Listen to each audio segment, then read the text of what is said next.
Controlled pairs will get you killed in the sheets, but most definitely get you killed in the streets. What's going on, guys? Welcome back to the Trench Grenade channel. I am your host, the average. Ready? Up! Boom, boom. Snatch that gun back down.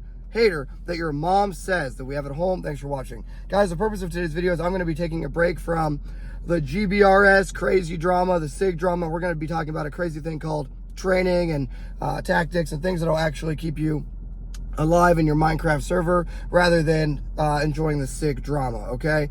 Guys, I'm going to tell you some stories, and we're just going to get right into kind of some CQB battle drill application of the rifle and the handgun. You know, the thing that got you guys all invested in my channel. So I just want to say thank you to my Patreon members real quick. If you're a member of the Patreon, it's $5 a month, but thank you to the guys that help keep this channel alive. Thank you for all those that actually leave a comment. If you got this far already, just leave a story about a time when your squad leader made you do so many ready ups that you couldn't even hold your rifle up properly anymore, or something like that to that effect, or a story where maybe doing a controlled pair on a bad guy, boom, boom, was not enough to put them down. And let's just get right into it. So the internet will tell you that, oh, control pair, 2 to the chest is all you need. That's not true. There's a number of stories, right? But first thing I want to talk about training scars. In the Army, if you joined anywhere around 2012 or 2013, we used to go out on the flat range from 5, 10, 15, 20, 25, all the way back to 50 meters. We used to do shooter ready, up, boom, boom, smack that dude twice with the ACOG, down, or weapon on safe and down. And that was it, right?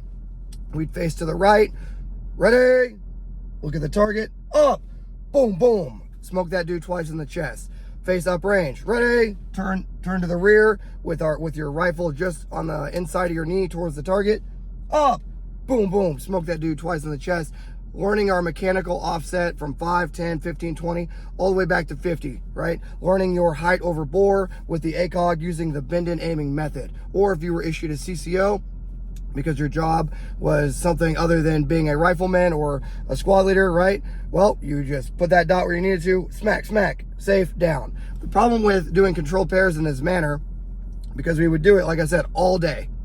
Like when I say all day, we would walk from left to right, ready, up, stop, turn, fire, fire, bang, bang, weapon on safe, down, keep walking. There'd be an array of targets, right? Whichever one you were lined up naturally on, turn and fire, right? All day. When I say all day, I mean from sun up to sundown, a whole combat load of ammo, reload as you need, on the range, shooting, right? M4A1, whether it be Colt or FN, all day long, okay? And that's good, learning your mechanical offset, but what it trained a ton of infantrymen to do is snap that gun on target, fire, fire, safe, and jerk that gun down. What has failed us is then we continue our training progression and we go to the shoot house, or we go do a battle drill 1 alpha, battle drill 2, or squad attack, break contact, react to contact, or an ambush. And what I see guys do is this: bang, bang, snap, back on safe, bang, bang. But here's the problem.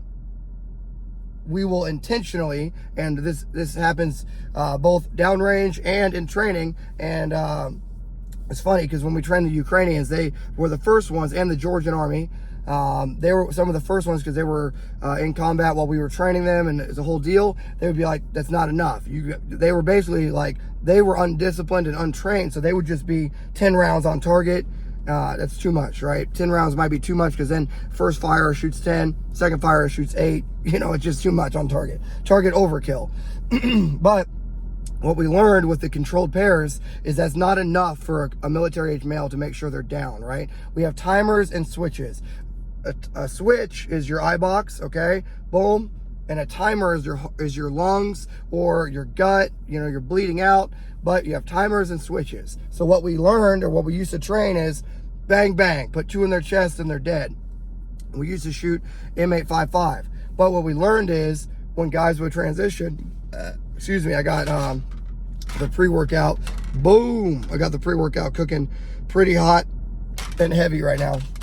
I'm about to go get it pumping. But what we learned is in training and in real world application, dudes would come across the target, bang, bang, safe, snap.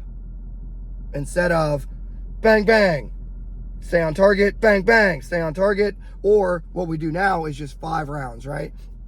Between you and your teammates, a collective of 7 to 8 or 9 rounds on one guy. Because what guys were doing is they would enter a room, snap that gun up, weapon on fire, snap, snap, heart, or whatever. But if they're wearing body armor or they're all cracked out of their mind and now they still have the intention, they might snap up that Makarov, or they might snap up that handgun or that AK and smoke you as they're dying, in their dying moments, right? So what we've been training our Joeys and training our NCOs and training our drill sergeants and everybody all the way up is, hey, controlled pair is nice. It's a good starting point, but you need to add 2, okay? So maybe 2 to the chest, 1 to the head, and reassess your work through your sights. Or 2 to the chest, 1 to the head, 1 to the groin, reassess your work through your sights, then safe, then down. Because what's happening is dudes are engaging twice, snapping that gun on safe, snapping it back down, and then that dude in their dying moments brings up that gun and smokes the soldier, and then now the soldier is dying too. It's a whole ordeal. Pre-workout's kicking in, so I'm about to get you guys out of here. But just understand, yeah, it's fun to dabble in all this SIG drama, and I'll just show you what I'm carrying right now, okay? Just put my money where my mouth is. Here's my backup magazine, okay? Yeah, I'm testing the SIG M17 right now, so I have to carry it, okay? So here's my backup mag. But it's fun to get all the SIG drama, right, on the internet and to have fun with it and talk shit or whatever, right? But make sure you guys are still continuing your training progression, your training arc. Make sure you guys are investing, reading ATP 3-21.8, reading the Ranger Handbook, reading TC 3-20.40, reading regulation, going to the range and training, right? Putting bullets in cardboard, putting bullets on steel, and getting reps in. And if you're caught in this never-ending cycle of controlled pairs, I know Ben Steger, he trains doubles, right? Where you up, boom, boom, boom, boom, boom, boom. That's for getting your sights back on target, trigger control. That's not what I'm talking about. I'm talking about the tactical and practical application of killing people in Minecraft with your rifle or your handgun and snapping that gun off target. Don't do that. Keep that sights on target, minimum of 2. I would say 2 to the chest, 1 to the head, 1 to the groin. Reassess. If I had to give you like your marching orders from this video, 2 to the chest, 1 to the head, 1 to the groin. Reassess your target and your sights through your work. Okay. Yep. They're not doing the thing I don't want them to do anymore. Weapon on safe and down, right? And tell your soldiers that. And if you're out of the flat range, maybe incorporate 3 to the chest, 1 to the head, right? Or 3 to the chest, 1 to the groin, or alternate, right? That way your soldiers understand the importance of engaging until the threat is no longer a threat, okay? And you can change things up. You can say, hey, for the next hour, it's going to be 2 to the chest, 1 to the head, 1 to the groin.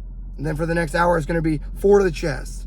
The next hour is going to be 3 to the chest, 1 to the groin, right? You can max it up, or you can establish an SOP. Well, a lot of times, what we would do, and like prior to going on a real deployment or a real rotation to Eastern Europe to train a country, would be, hey, 3 to 4 to the chest, and whoever gets there first, 1 round to the head. Right? So if you're doing CQB, you both go in the room, boom, okay, 1 man goes one way to come up, 2 man goes the other way, your barrels converge, but as you reconverge, okay, we've already engaged that guy, 4 to 5 times, total, maybe 6 times total. One of us is going to re-engage that dude to the head at least, right?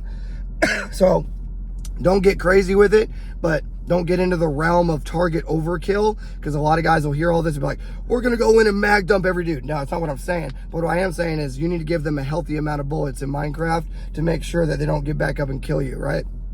So I would say, general rule of thumb, 3 to 4 rounds minimum, plus 1 round to the head per guy. Make sure you're giving them a healthy amount of bullets, and make sure you train to that standard. If you like today's video, as always, leave a